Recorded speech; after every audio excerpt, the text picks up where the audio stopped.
Hello, Boulder and the wider world. This is Philip Ogren from the Sharing Boulder podcast. I am excited to announce that Sharing Boulder now has a blog. Please visit us at sharingboulder.us and click on the link to the blog. We hope you find it interesting and educational, and that you will share it widely with other people concerned about making Boulder more inclusive. Also, if you are interested in participating in Sharing Boulder, please reach out to me on Twitter. My handle is @PVOgren. We are always looking for interesting people who love Boulder and are deep thinkers to be on our podcast. And now that we have a blog, we'd like to have contributors for that as well.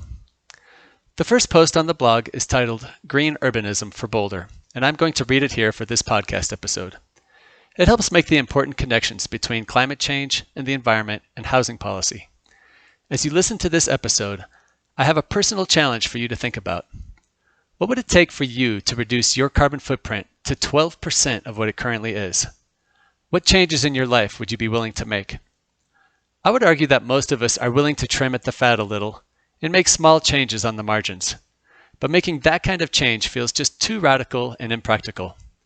Perhaps this is possible for a few heroic individuals, but it is just not going to happen for most of us.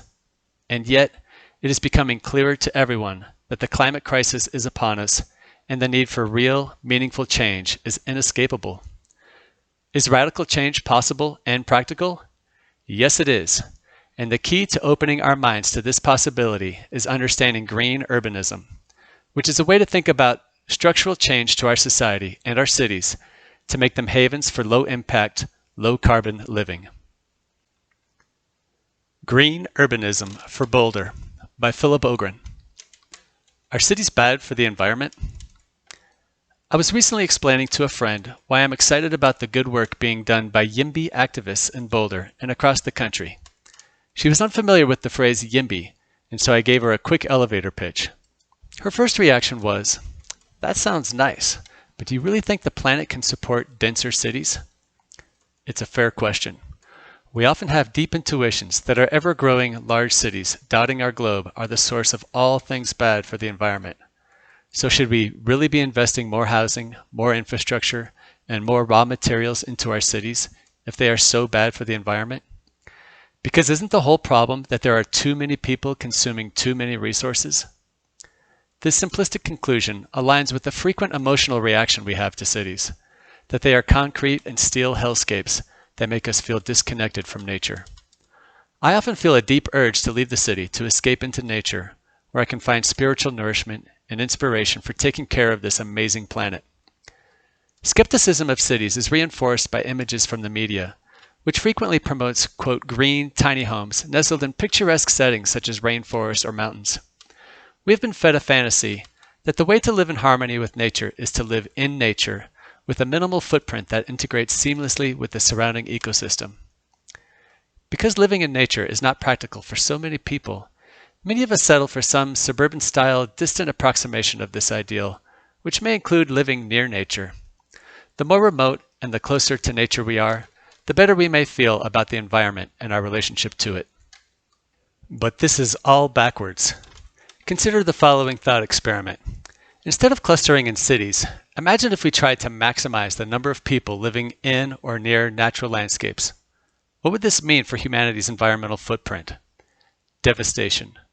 When people are spread out, they drive more, they consume more land, and they require more infrastructure in the form of roads, sewage systems, electric lines, etc.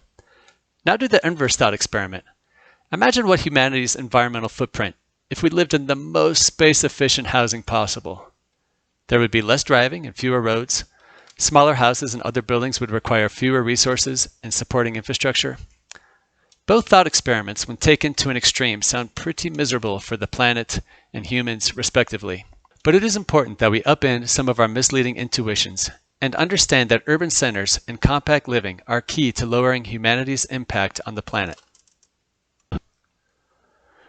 4 future scenarios.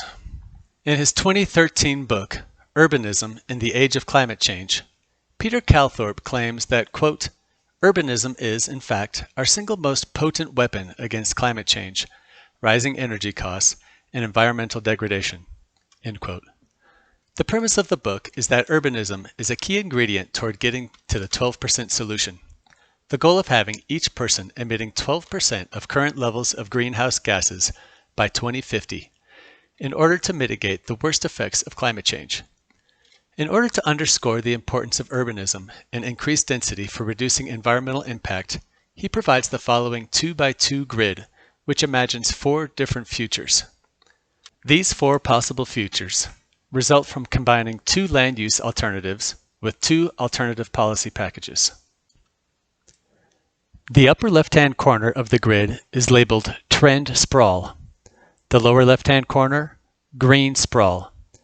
The upper right-hand corner is labeled Simple Urbanism, and the lower right-hand corner is labeled Green Urbanism. Trend Sprawl. In this future, we basically keep doing what we are doing with respect to land use and energy policy.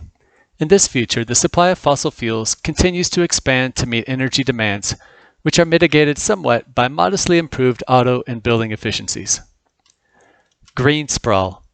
In this future, we aggressively improve the efficiency of our automobiles and buildings, and similarly aggressively replace fossil fuels with green energy alternatives, but we continue the trend of our current land use policies, which emphasize car-centric, decentralized suburban-style sprawl. This is the green future most often promised by the media and politicians who would have us believe that we can continue living the way we live just so long as we do it, quote, greener. Simple Urbanism. In this future, we aggressively apply smart growth concepts to our land use policies by moving towards urban infill and compact growth. But instead of aggressively pursuing green energy and efficiency policies, we basically continue on as we are currently trending. This seems an unlikely future given the current political landscape, but it serves as a useful thought experiment to compare and contrast with green sprawl. Green Urbanism. In this future, we aggressively pursue both smart growth land use patterns and green energy and efficiency policies and technologies. This is the path towards realizing the 12% solution. This 2x2 quadrant is a very useful way to think about how we can reduce the environmental impact of human activity because both green sprawl and simple urbanism have important benefits and drawbacks when implemented in isolation. For example, green sprawl would result in a future with much less water and building energy consumption, but would result in enormous amounts of new urbanized land and huge vehicle miles traveled numbers, and would impose enormous infrastructure costs too. Simple urbanism, on the other hand, would increase the amount of new urbanized land very little, drastically reduce household VMTs, and impose far smaller infrastructure costs. However, water and building energy consumption would still be very high. Green urbanism combines the benefits of both smart growth land use policies and green energy and efficiency policies and points towards a feasible way that human activity can be environmentally sustainable. Growing greener. What does this have to do with Boulder, Colorado? After all, isn't Boulder held up as a model for environmental sustainability?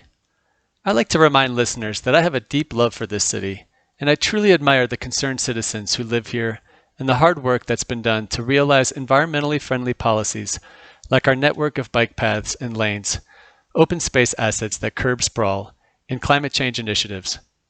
But if you look a little closer, our collective action looks a lot more like green sprawl than green urbanism, especially when it comes to the tireless defense of zoning for large single-family homes on large lots, which make compact development and urban infill all but impossible in most areas of the city.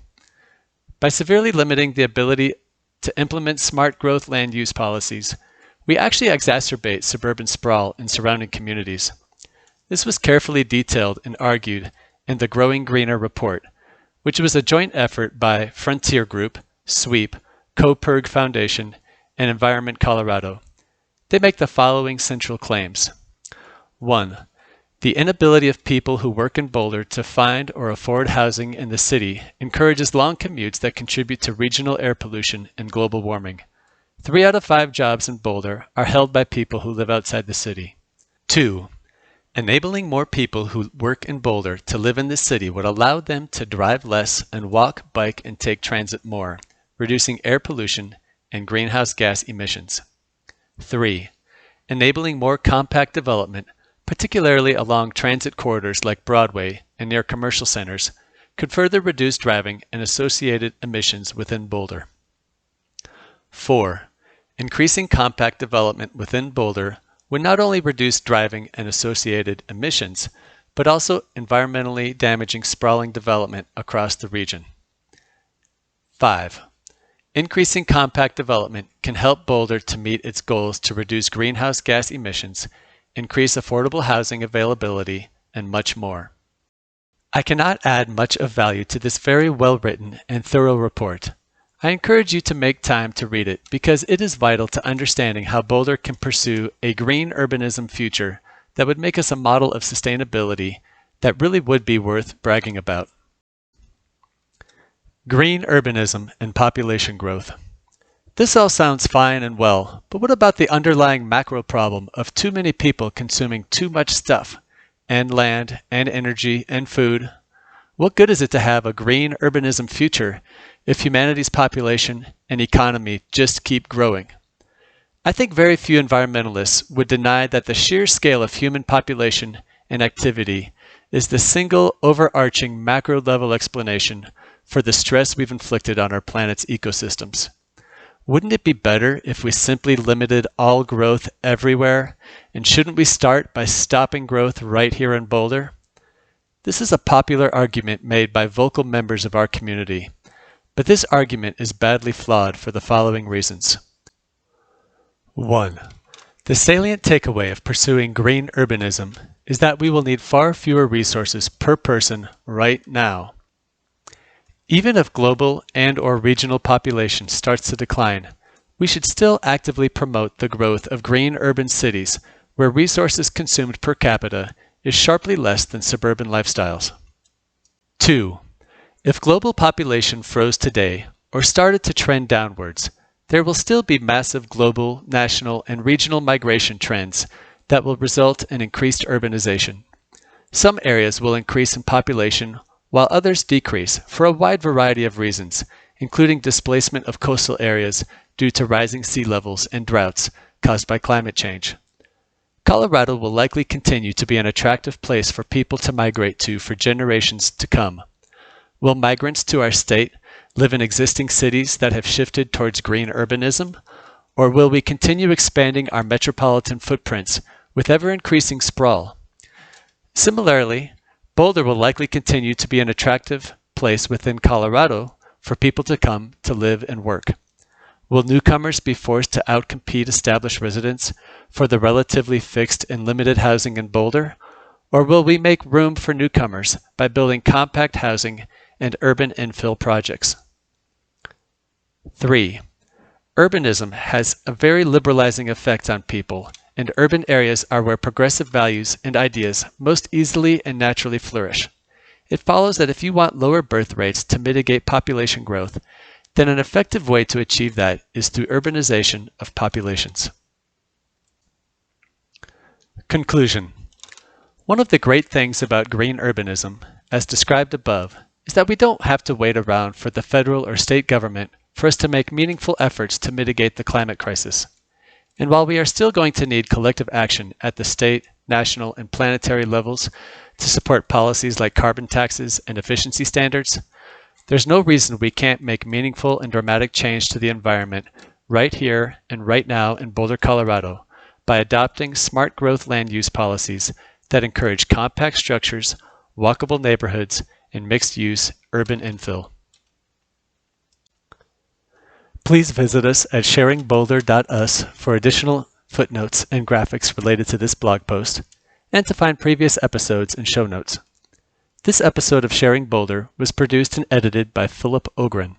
The intro music was sampled from Osladum by Gilberto Gil and is available for use under the Creative Commons Sampling Plus license.